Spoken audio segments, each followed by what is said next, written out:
The first book of my Is It Worth Reading series is Discipline is Destiny, written by Ryan Holiday. I could have chosen a book like Epictetus's Discourses or Seneca's Letters of a Stoic, but I feel like as an introduction to book reviews, I wanted to do something that was good for anyone getting into reading, and this book is exactly that. Before I get into my personal opinions of it and who I think this book would be ideal for, let's start with covering its contents. I bought this book for around £12.25, which for its quality and the build of the book, I feel like it's really good value for money. As you can see, it's a nice hardback edition. The feel of the book is amazing. The pages feel smooth and high quality, and for me the text size is perfect, but obviously something like that varies between person to person. I feel like that the extent of which you will enjoy this book is dependent on how many books you've read in the self-help genre. A lot of the content in this industry is recycled between each other, where they talk about similar topics like discipline and procrastination and also give similar methods for overcoming them. However, if you feel like you haven't read a book that's been valuable in the self-help genre, or you're looking for your first book to read in it, Discipline is definitely one to pick up. In this book, Holiday covers 3 parts. The first is the exterior, or the body. In this chapter, he talks about how we have to govern our body and that through governance, it will lead to self-discipline. This part is the foundation that the next 2 parts uses. Some of the things this chapter does really well is the pacing of the biography he writes. I don't want to spoil it for anyone who may pick up this book, but if you take nothing away from the writings of Holiday, which I highly doubt will happen, you would have definitely learned the life stories of some interesting people, and the biographies aren't overused or he isn't dependent on them for his writing, which I really like. They're quick to read and get to the point. This is something that this genre doesn't do so well. I struggled to get through Napoleon Hill's Laws of Success because he repeated the life stories of other people constantly. Most of the advice is standard advice that you'll see propagated in this industry. But if you aren't already doing most of these things, he puts it in a convincing enough manner to give you the motivation to do it. Whether that motivation converts into discipline is up to you. I'm going to read out one of the passages in this part that sums it up well. When we speak of temperance and self-discipline, we are referring to a person who has themselves under control. The body is the first step in that journey.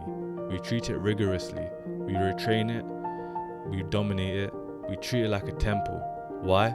So we may not overrun and override the mind, so it may not deprive the mind.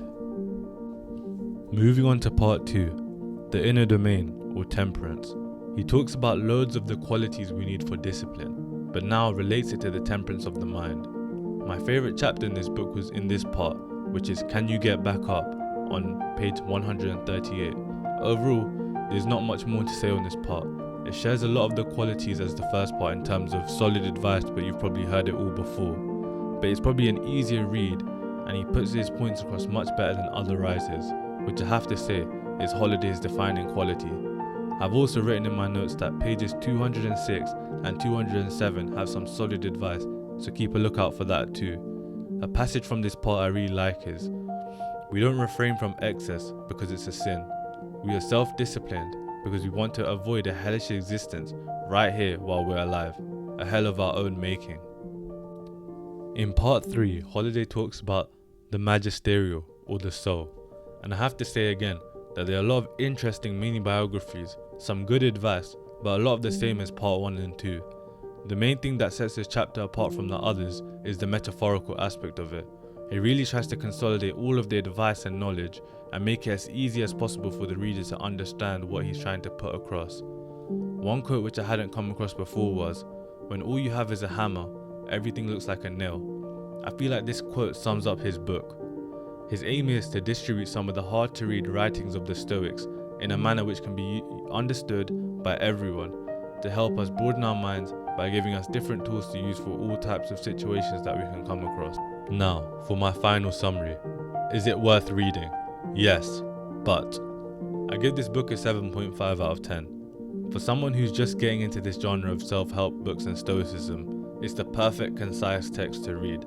Nothing is complicated, and you will find yourself flying through it due to the fun, snappy biographies Holiday writes about. However, I feel like someone who has read a lot of books in this genre and wants something with more in-depth and abstract thinking, something more analytical in nature, will be left wanting more from this book. This book could be a good return into reading as well. Overall, I don't regret buying and investing my time into this book. It's great value for money in my opinion, and I enjoyed reading about different types of Americans that I hadn't heard about before.